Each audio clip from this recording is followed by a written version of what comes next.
अस्सलाम वालेकुम, नमस्ते, सत श्री अकाल, केम छम। Welcome to viral television. मैं हूँ आपकी होस्ट और दोस्त तनम शेख आपके साथ। तो कल पवनदीप, अरुणिता के दोनों अलग-अलग कॉन्सर्ट्स थे। पवनदीप का सोलो कॉन्सर्ट था, अरुणिता का डुएट कॉन्सर्ट था जिसमें शुभ सूत्रधार उनके साथ थे। जहाँ पर एक वक़्त में सुपरस्टार सिंगर में वो एक कैप्टन थे और वो एक कंटेस्टेंट थे उनके, और अब देखो दोनों एक साथ एक ही स्टेज शेयर करते परफ़ॉर्म करते हुए नज़र आ रहे हैं। तो ये अपने आप में एक बहुत बड़ा अचीवमेंट होता है। मैंने हमेशा से कहा कि ट्रॉफ़ी चाहे कोई भी क्यों ना लेके जाए, व्हाट मैटर्स इज़ काम किसको ज़्यादा मिल रहा है, फैन्स किसके ज़्यादा है, वो सबसे ज़्यादा इम्पोर्टेंट होता है। तो ये एक शुभ के लिए अपने आप में बहुत बड़ी बात है कि जो कैप्टन के अंडर वो गाइडेंस के साथ वो अपना शो किया करते थे, अब वो उनके साथ एक शो कर रहे हैं, यानी कि लाइव शो। तो चलिए करते हैं रिव्यू, यानी कि पवनदीप शुभ की परफॉर्मेंस का, सॉरी, शुभ एंड अरिंदा की परफॉर्मेंस का, और साथ ही साथ पवनदीप की परफॉर्मेंस का, जहाँ पे पवनदीप का पब्लिक इवेंट था, मेला में उन्होंने जाके परफॉर्म किया जहाँ पर लाखों की ऑडियंस आई थी।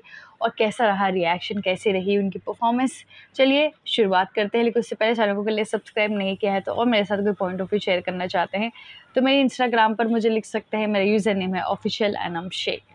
सबसे पहली बात तो ये है कि मैंने अरुणिता का सोलो परफॉर्मेंस भी देखा है बंगाल का, और साथ ही साथ शुभ के साथ अरुणिता का जो डुएट है मैंने वो भी देखा है। तो यहाँ पर मुझे सबसे पहले मैं अरुणिता एंड शुभ से शुरुआत करूँगी कि इनका जो डुएट परफॉर्मेंस था, बाय गॉड बहुत ही प्यारा था इनका परफॉर्मेंस। यानी कि ऐसा नहीं लग रहा था कि अरुणिता की जो एक हाई पिच रहती है उसकी वजह से शुभ की आवाज़ दब रही है, बिल्कुल ऐसा नहीं था। अरुणिता ने परफेक्टली शुभ की आवाज़ को मैच किया है, और शुभ ने भी अरुणिता का जो हाई स्केल है उसको प्रॉपर्ली मैच किया है। तो ये चीज़ मुझे बहुत अच्छी लगी कि इनका कोऑर्डिनेशन, अगर आप ध्यान से वीडियो देखेंगे आपको यूट्यूब पे आराम से मिल जाएगी। अरुणिता फ़ैन एक यूट्यूब अकाउंट है, उन्होंने पोस्ट किया है। वहाँ पर अगर आप उस पर्टिकुलर वीडियो में देखेंगे तो आपको दिखाई देगा किस तरीके से शुभ एंड अरुणिता एक दूसरे से कोऑर्डिनेट कर रहे थे। किस तरीके से जब कोई हाई पिच आने वाली थी या तो फिर कोई नया सॉन्ग की शुरुआत हो रही थी, तो दोनों एक दूसरे से ऐसे आँखों में कोऑर्डिनेट कर रहे थे कि हाँ, अब हमें यहाँ पे जाके नोट उठाना है, अब यहाँ पे हमें हाई पिच लेना है। अच्छा, यहाँ पे अब पहले मैं गा रहा हूँ, यहाँ पे अब पहले मैं गा रही हूँ। और फिर उसके बाद जो है इन्होंने बंगाली सॉन्ग भी परफॉर्म किया है दोनों ने, और दोनों ने लिरिक्स जो है बाकायदा फ़ोन में से देखकर उन्होंने परफॉर्म किया है। तो इन शॉर्ट मैं बात करूँ तो उन्होंने एक रोमांटिक गाना भी गाया है, बहुत ही सुंदर था। तो मैंने 2 गाने सुने हैं, एक तो रोमांटिक सॉन्ग था और दूसरा था बंगाली सॉन्ग। और जिस तरीके से इन दोनों की एक बॉन्डिंग थी on stage as singer artist, singer को आर्टिस्ट, वो बहुत ही आउटस्टैंडिंग थी।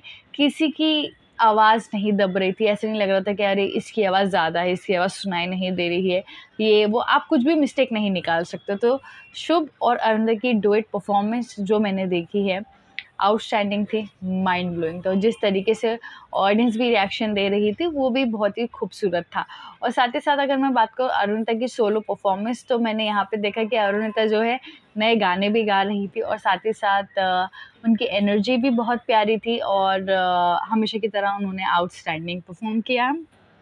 अब बात करते हैं तो ओवरऑल मैं इनके पूरा जो शो था वो उसको 5 आउट ऑफ 5 देना चाहूँगी, बिकॉज़ अरुणिता ने सोलो परफॉर्म किया 40 मिनट, और साथ ही साथ नए गाने भी उन्होंने गाए हैं।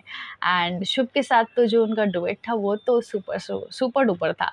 अब बात करते हैं पवनदीप राजन की तरफ, यानी कि हमारे जो विनर है उनके अंदर जो एक क्वालिटी है वो तभी उन्हें विनर बनाती है। और वो जिस तरीके से ऑडियंस के साथ इंटरैक्ट करते हैं, मतलब सबसे पहली बात तो ये कि जब उनका इंट्रोडक्शन हुआ तो वहाँ पे लाखों की पब्लिक जिन्होंने जिस तरीके से चिल्लाया है, बाप रे बाप! ऐसा लगता है कि अगर पवनदीप गलती से नीचे चले जाते ना, तो सब उनको इतना प्यार देते कि सिक्योरिटी गार्ड्स को, ऑडियंस को सँभालना मुश्किल हो जाता। तो इतने लाखों की पब्लिक आई थी ना, मतलब मैं बता नहीं सकती, मेला था तो डेफ़िनेटली आई। And Pawandeep Rajan Indian Idol के विनर जब आएँगे तो स्टेज तो फायर होना ही बनता है। तो उनकी एंट्री और जिस तरीके से वो एक जो इको में आ रही थी आवाज़, इतने सारे लोग जो चिल्ला रहे थे, उसका जो एक खुशी है वो अलग ही आप महसूस कर पाएँगे। फिर उसके बाद जिस तरीके से पवनदीप ने पूरे स्टेज को यूटिलाइज़ किया है, फिर जिस तरीके से उन्होंने भी नए गाने गाए, उन्होंने पियानो पे भी नए गाने गाए। मैंने पियानो पे पहली बार कोई नया गाना सुना था और बहुत ही प्यारे लग रहे थे, हैंडसम लग रहे थे। एंड जिस तरीके से उन्होंने सारी ऑडियंस को अपने तरफ खींच लिया, वो तो अलग सिर्फ पवन ही कर सकते हैं, कि जहाँ पर आधा सॉन्ग वो गा रहे थे और जो मेन जब आ जाता मेन लाइन्स सॉन्ग की, तो वो ऑडियंस को गाने के लिए कह देते, तो ऑडियंस फिर गाते, फिर पवनदीप जॉइन कर लेते। तो मतलब जिस तरीके से उन्होंने पूरे स्टेज को कवर किया, जिस तरीके से उन्होंने ऑडियंस के साथ इंटरैक्ट किया है, तो वो क्वालिटी तो सिर्फ पवनदीप में ही हमें नज़र आती है। और जिस तरीके से ऑडियंस ने भी उनको इतना प्यार दिया है, मंदसौर की ऑडियंस ने, मतलब मज़ा आ गया देखकर। मतलब कि जो पब्लिक एक इवेंट होता है ना, तो उसमें आपको पता चलता है कि आपने क्या कमाया है। तो जो कल की ऑडियंस थी, लाखों की ऑडियंस जिस तरीके से पवनदीप को देखकर पागल हो रही थी, चिल्ला रही थी, उनके साथ गाना गाई थी, उससे पता चलता है कि पवनदीप ने बहुत ही ज़्यादा प्यार कमाया है। तो यहाँ पर बहुत ही अच्छा लगा मुझे पवनदीप का show, public show, and Arunita का और शुभ का भी शो बहुत ही खूबसूरत था। दोनों ने ही अपनी-अपनी जगह पे कमाल कर दिया। आपको कौन-सा शो अच्छा लगा है और बेस्ट मोमेंट आपको कौन-सा लगा है पूरे शो में से? मुझे कमेंट्स में ज़रूर बताइए।